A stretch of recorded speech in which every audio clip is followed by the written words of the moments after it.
الحمدللہ رب العالمین والصلاة والسلام علی رسولہ الکریم وعلی آلہ وصحبہ اجمعین ومن تبعہم بإحسان الی یوم الدین اما بعد۔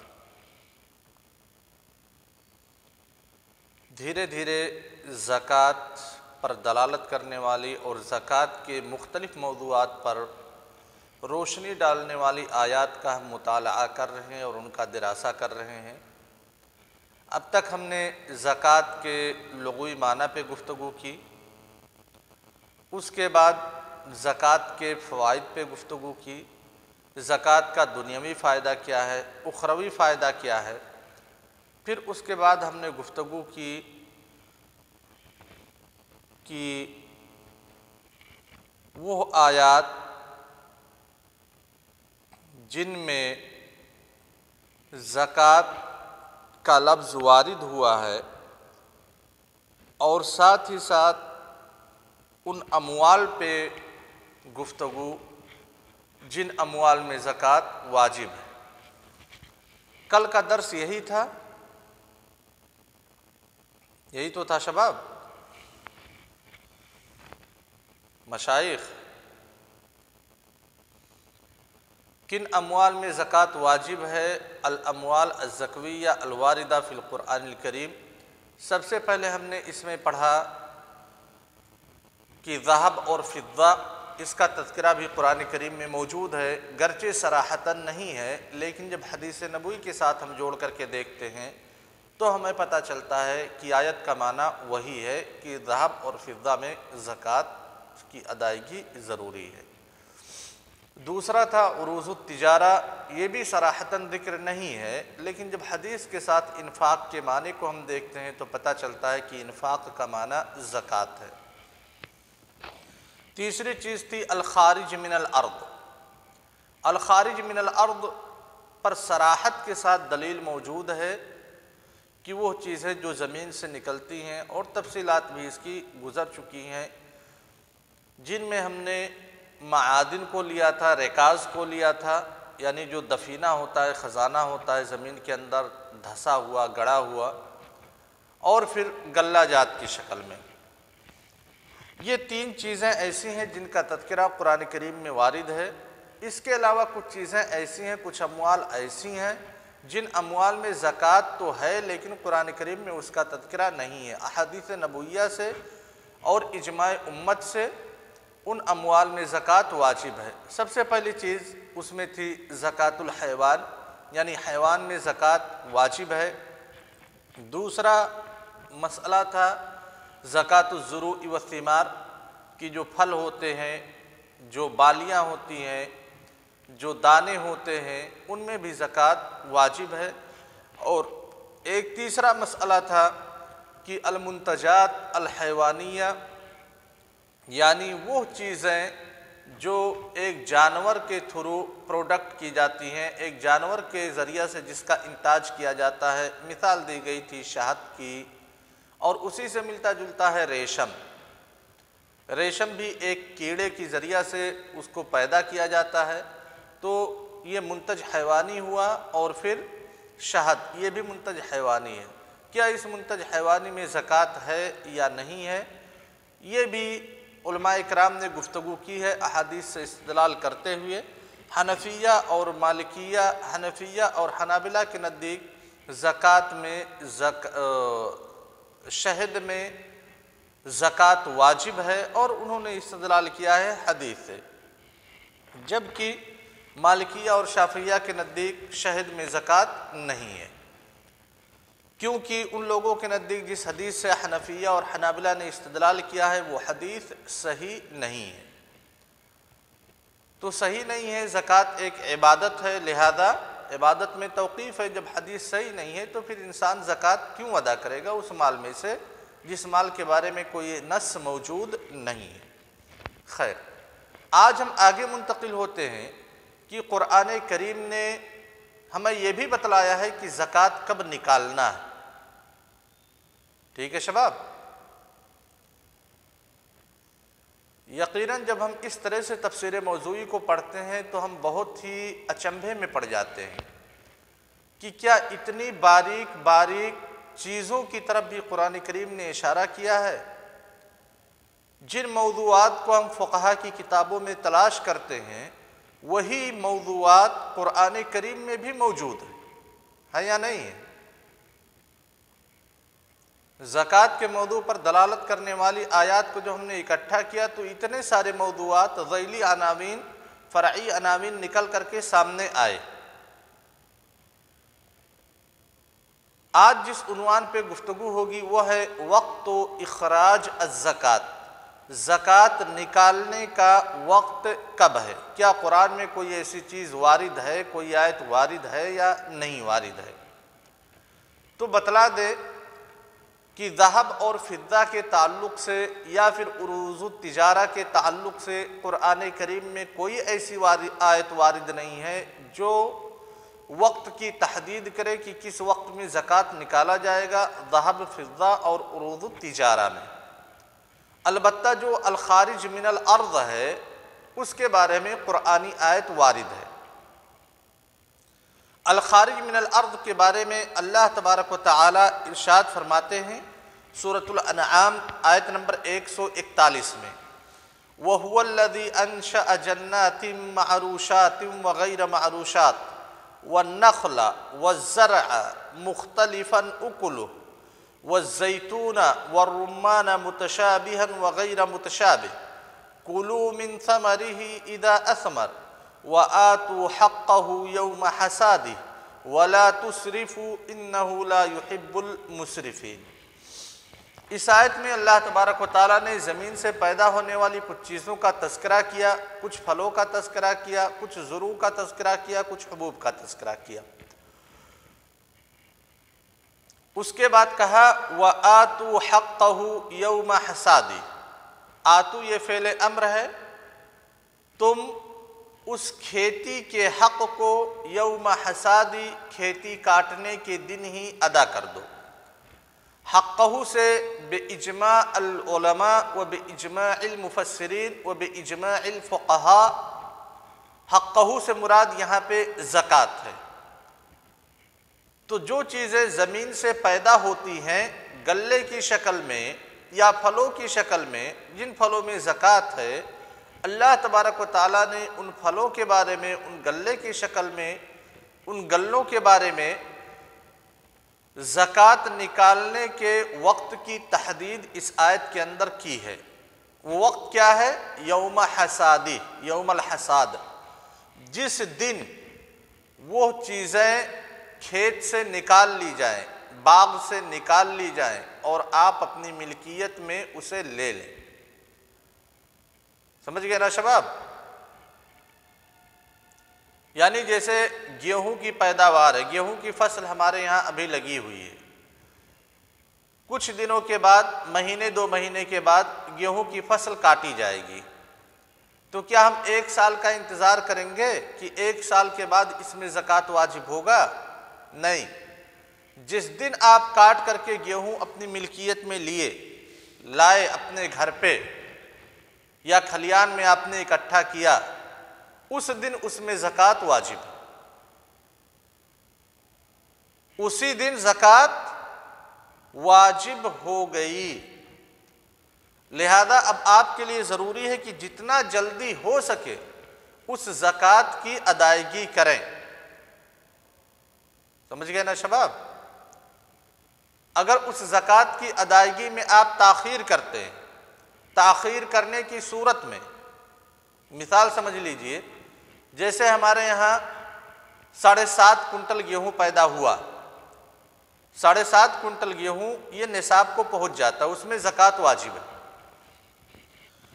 اب اس میں سے 10% ہمیں نکالنا تھا، کیونکہ سینچائی کے ذریعے سے ہم نے آسمانی بارش سے ہمارا گیہوں سیراب ہوا، ہمیں 10% زکوٰۃ نکالنا تھا۔ کوئی سو رہا ہے بھائی کیا؟ ہاں شباب، تو 10% ہمیں زکوٰۃ نکالنا تھا، لیکن ہم نہیں نکالے، ابھی یہ سوچ رہے ہیں کہ 2 دن کے بعد 3 دن کے بعد نکال دیں گے۔ غلہ ہم اپنے گھر میں لے کر کے آئے اور غلے کی چوری ہو گئی، کوئی 3 کنٹل گیہوں چرا لے گیا، باقی بچا ہمارے پاس 4.5 کنٹل، ٹھیک ہے؟ تو اب ہم کیا کہیں گے کہ زکوٰۃ ہمارے مال میں اب واجب نہیں ہے کیونکہ ہمارے پاس 4.5 کنٹل ہے؟ یہاں ایک مزکی کی طرف سے تفریط واقع ہوا ہے، لہذا 7.5 کنٹل جتنا پیدا ہوا تھا اس کا وہ حساب کرے گا اور اسی اعتبار سے زکوٰۃ کی ادائیگی کرے گا۔ سمجھ گئے نا شباب؟ یعنی 7.5 کنٹل اگر گیہوں ہے تو اس میں 75 کلو زکوٰۃ واجب ہے، 75 کلو 10% کے حساب سے۔ اب اس کا 4 کنٹل چوری ہو گیا یا 3 کنٹل چوری ہو گیا اس سے مطلب نہیں ہے، کیونکہ جب زکوٰۃ کی ادا کرنے کا وقت تھا تو اس نے نہیں کیا، تاخیر کی زکوٰۃ کی ادائیگی میں، لہذا اس کا جرمانہ اسی کو بھرنا پڑے گا۔ یہی وہ واحد چیز ہے جس کا تذکرہ قرآن کریم میں آیا ہے، الخارج من الارض، کہ اس کی زکوٰۃ کی ادائیگی کا وقت یوم الحصاد ہے۔ رہی بات ذہب اور فضہ کی، تو ذہب اور فضہ کے لیے ضروری ہے حولان حول، یعنی 1 سال کا مکمل ہونا۔ جتنا بھی نصاب ہے ذہب اور فضہ کا جو زیورات کی شکل میں ہے، جو 22 کیرٹ، 21 کیرٹ، 22 کیرٹ یا 21 کیرٹ کے جو سونے ہیں، 24 کیرٹ کے نہیں ہیں، یعنی خالص سونا نہیں ہے، اس میں اور کچھ چیزیں ملائی گئی ہیں، تو پھر ایسی صورت میں ان سونوں کا نصاب جو 21 کیرٹ کا سونا ہے تقریباً 91 گرام ہوتا ہے، 91 گرام، اور جو خالص سونا ہے اس کا نصاب 85 گرام ہوتا ہے، 85۔ سمجھ رہے ہو نا شباب؟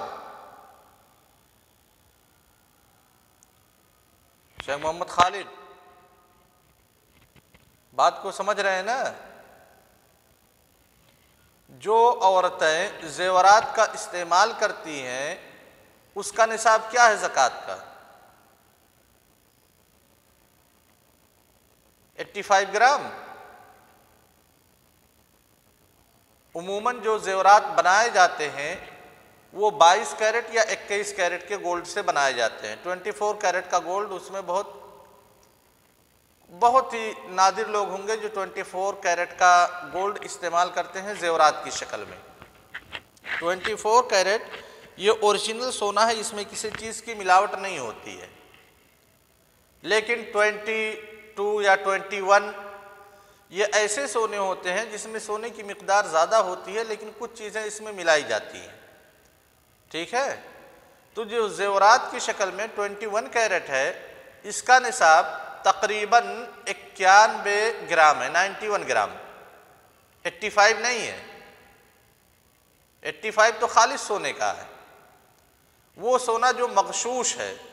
مغشوش کا مطلب یہ کہ سونے کے ساتھ کچھ اور ملایا گیا ہے، چاہے کم ہی مقدار میں ملایا جائے۔ تو 91 گرام مثال کے طور پہ ہمارے پاس ہے زیور کی شکل میں۔ اب 1 سال ہم انتظار کریں گے، آج کے دن 91 گرام ہمارے پاس سونا ہو گیا، آج کے دن یعنی ہم اس میں قمری تاریخ جوڑیں گے۔ 1 سال جب 91 گرام سونا ہمارے پاس یہ موجود رہ جائے گا تب اس میں ہم زکوٰۃ ادا کریں گے 2.5%۔ لیکن اگر بیچ میں کسی دن بھی ہم نے 5 گرام سونے کو فروخت کر دیا، بیچ دیا، جو زیور تھا 5 گرام کا، مثال کے طور پہ ایک انگوٹھی تھی، ہم نے اس کو بیچ دیا اپنی کسی ضرورت کے لیے، بچوں کی فیس کے لیے، کسی کے علاج کے لیے، تو ہمارے پاس 91 گرام سے یعنی نصاب سے 5 گرام کم ہو گیا، تو اب ہمیں زکوٰۃ نہیں ادا کرنا اس میں سے۔ سمجھ گئے نا شباب؟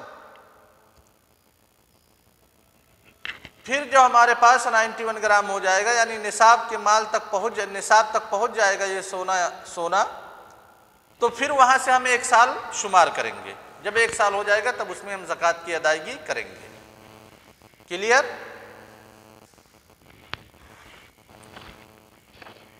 واضح ہے شباب؟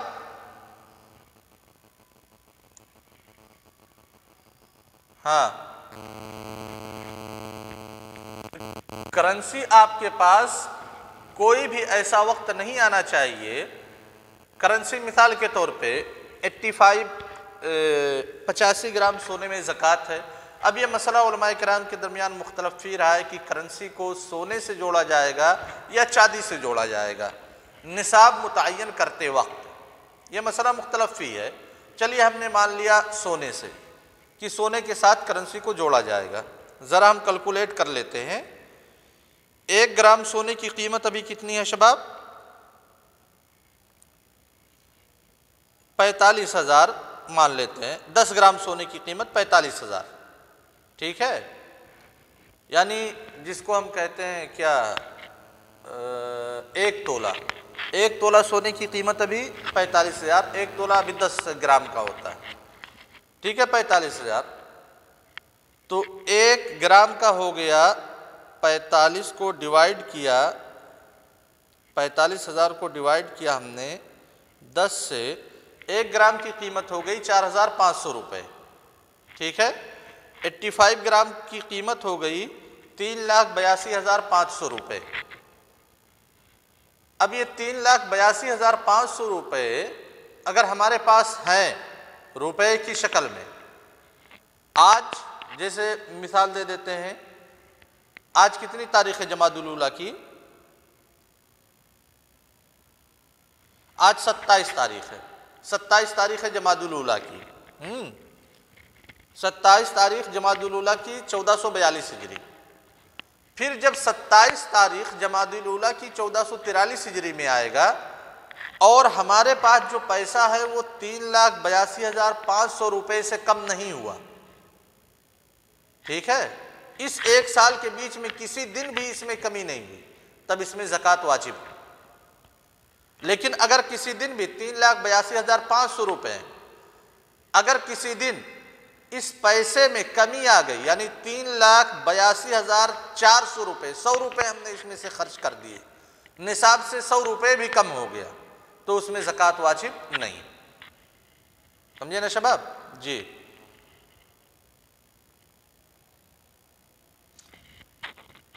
تو یہ تو حیلہ ہے، بہانہ ہے. اللہ تبارک و تعالیٰ اس کے دل کے احوال کو بخوبی جانتا ہے. وہ دنیا میں زکوٰۃ کی ادائیگی سے چھٹکارا پا جائے گا، سمجھتا ہے کہ ہم نے بہت ہی بڑا تیر مار لیا، لیکن اللہ تعالیٰ نے اس کا انجام بھی بتلا دیا ہے اور دنیا میں اس کا کیا خسارہ ہوگا اس کو بھی بتلا دیا ہے. عقل مند آدمی وہی ہے جو حیلہ اور بہانہ نہ تلاش کرے، کیونکہ حیلے اور بہانے سے انسان کو وہ بہکا سکتا ہے، اللہ تعالیٰ کو کبھی بہکا نہیں سکتا. ٹھیک ہے، ہاں 2.5% جو ذهب اور فضہ کا نصاب ہے. ایک دوسرا مسئلہ ہے جس کی طرف قرآن کریم نے اشارہ کیا ہے کہ مانعین زکوٰۃ کا حکم کیا ہے. جو لوگ زکوٰۃ نہیں ادا کرتے ہیں،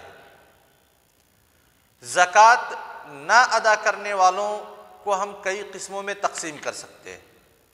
ایک قسم وہ ہے جو زکوٰۃ کی فرضیت کے منکر ہے، زکوٰۃ کے وجوب کے ہی منکر ہے کہ زکوٰۃ واجب نہیں ہے. ٹھیک ہے، تو ایسے لوگ مرتد ہیں، کوئی شک نہیں. اگر کوئی نماز کی فرضیت کا انکار کرے تو اس کا کیا حکم ہے؟ بالاجماع وہ دین اسلام سے خارج ہے. ویسے ہی اگر زکوٰۃ کی فرضیت کا کوئی شخص انکار کرتا ہے تو بالاتفاق بالاجماع اسلام سے خارج ہے. تو جو شخص زکوٰۃ کی فرضیت کا انکار کرے گا وہ زکوٰۃ کیوں دے گا؟ زکوٰۃ دے گا ہی نہیں. ٹھیک ہے. دوسری قسم ان لوگوں کی ہے جو زکوٰۃ کے وجوب کے قائل ہیں لیکن زکوٰۃ نہیں ادا کر رہے ہیں، زکوٰۃ نہیں ادا کر رہے ہیں کسی شبہے کی بنیاد پہ. شبہہ بھی ہو سکتا ہے ان کو، جیسے کہ حضرت ابوبکر صدیق رضی اللہ تعالیٰ عنہ کے زمانے میں ہوا تھا. جن لوگوں نے زکوٰۃ دینے سے انکار کیا ان لوگوں کے پاس ایک شبہہ تھا، خذ من اموالہم صدقہ کی آیت اللہ کے رسول صلی اللہ علیہ وسلم کے لیے کہا گیا تھا اس آیت میں کہ آپ ان کے مال سے زکوٰۃ لیجیے. جب اللہ کے رسول صلی اللہ علیہ وسلم نہیں ہے تو پھر زکوٰۃ ہم نہیں دیں گے. ٹھیک ہے، یہ شبہہ تھا. شبہے کی بنیاد پہ زکوٰۃ دینے سے انکار کرنا، یا پھر بخل کی وجہ سے زکوٰۃ دینے سے انکار کرنا، ایسے لوگوں کے بارے میں اللہ تبارک و تعالی نے کہا، یا پھر حضرت ابوبکر صدیق رضی اللہ تعالیٰ عنہ نے جو فیصلہ کیا، واللہ لو منعونی اقالا کانوا یودونہ الی رسول اللہ صلی اللہ علیہ وسلم لقاتلتہم علی منعہ، کہ اگر ایک اقال یعنی ایک رسی یعنی معمولی چیز بھی اگر وہ اللہ کے رسول صلی اللہ علیہ وسلم کے زمانے میں زکوٰۃ ادا کرتے رہیں گے اس معمولی چیز میں سے، اور آج اگر وہ زکوٰۃ نہیں ادا کرتے ہیں، منع کرتے ہیں، تو میں ان سے قتال کروں گا۔ تو مانعین زکوٰۃ نہ ادا کرنے والوں سے قتال مشروع ہے، جائز ہے، لیکن قتال کا حکم کون صادر کرے گا؟ یہ وقت کا جو حاکم ہوگا، وقت کا جو خلیفہ ہوگا، وہی صادر کرے گا۔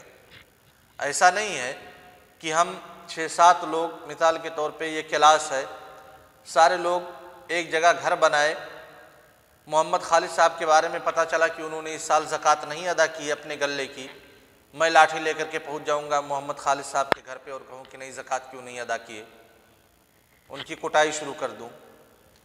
یہ عام انسانوں کے لیے نہیں ہے۔ قتال کرنا کسی سے جب تک امام حکم صادر نہیں کرے گا تب تک ہم نہیں کر سکتے، یعنی افراد کے لیے نہیں۔ خیر، قرآن کریم نے مانعین زکوٰۃ کے بارے میں 2 آیتیں وارد کی ہیں، آیت نمبر 5 سورہ توبہ کی اور آیت نمبر 11 سورہ توبہ کی۔ اللہ تبارک و تعالیٰ ارشاد فرماتے ہیں فَإِذَا انْسَلَخَ الْأَشْهُرُ الْحُرُمُ فَاقْتُلُوا الْمُشْرِكِينَ حَيْثُ وَجَدتُّمُوهُمْ، کہ جب حرام مہینے گزر جائیں، حرمت والے مہینے گزر جائیں، تو مشرکین کو جہاں پہ پاؤ تم قتل کر دو۔ اس آیت سے لوگوں نے بہت زیادہ اسلام کی شبیہ کو خراب کرنے کی کوشش کی ہے کہ اسلام نے کہا ہے مشرکین کو جہاں پاؤ قتل کر دو۔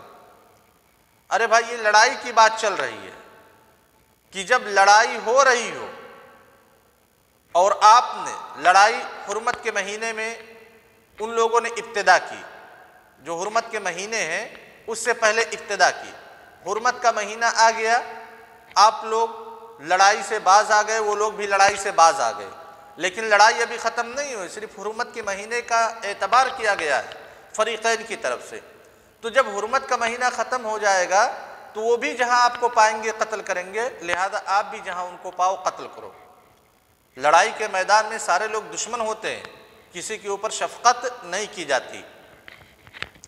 اس کے بعد کہتے ہیں اللہ تبارک و تعالیٰ وَخُذُوهُمْ وَاحْصُرُوهُمْ وَاقْعُدُوا لَهُمْ كُلَّ مَرْصَدٍ فَإِن تَابُوا وَأَقَامُوا الصَّلَاةَ، اگر توبہ کر لیتے ہیں وہ لوگ، یعنی اسلام کی طرف رجوع کر لیتے ہیں یا اپنے گناہوں سے توبہ کر لیتے ہیں، جن گناہوں کی وجہ سے، جس جرم کی وجہ سے آپ سے قتال کر رہے تھے، وَأَقَامُوا الصَّلَاةَ، نماز کو قائم کرتے ہیں، وَآتُوا الزَّكَاةَ، زکوٰۃ کو ادا کرتے ہیں، فَخَلُّوا سَبِيلَهُمْ إِنَّ اللَّهَ غَفُورٌ رَحِيمٌ، تو آپ ان کے راستے کو چھوڑ دیجئے، یعنی ان سے تعرض مت کیجیے۔ گویا کہ زکوٰۃ نہ ادا کرنا قتال کی دعوت دینا ہے، سمجھ گئے نا شباب؟ اللہ تعالیٰ نے کب کہا کہ ان کے راستے کو چھوڑ دو، ان سے تعرض مت کرو؟ جب یہ لوگ نماز قائم کرنے لگیں گے اور زکوٰۃ کی ادائیگی کرنے لگیں گے۔ ایسے ہی سورہ توبہ میں کہا فَإِن تَابُوا وَأَقَامُوا الصَّلَاةَ وَآتُوا الزَّكَاةَ، اگر توبہ کرتے ہیں، نماز قائم کرتے ہیں، زکوٰۃ کی ادائیگی کرتے ہیں، فَإِخْوَانُكُمْ فِي الدِّينِ، تو دین میں تمہارے بھائی ہیں۔ لیکن اگر زکوٰۃ کی ادائیگی نہیں کرتے ہیں، مفہوم کیا نکلا؟ تو پھر دین میں ہمارے بھائی نہیں ہیں، لہذا ان سے قتال کیا جائے گا۔ السلام علیکم ورحمۃ اللہ وبرکاتہ۔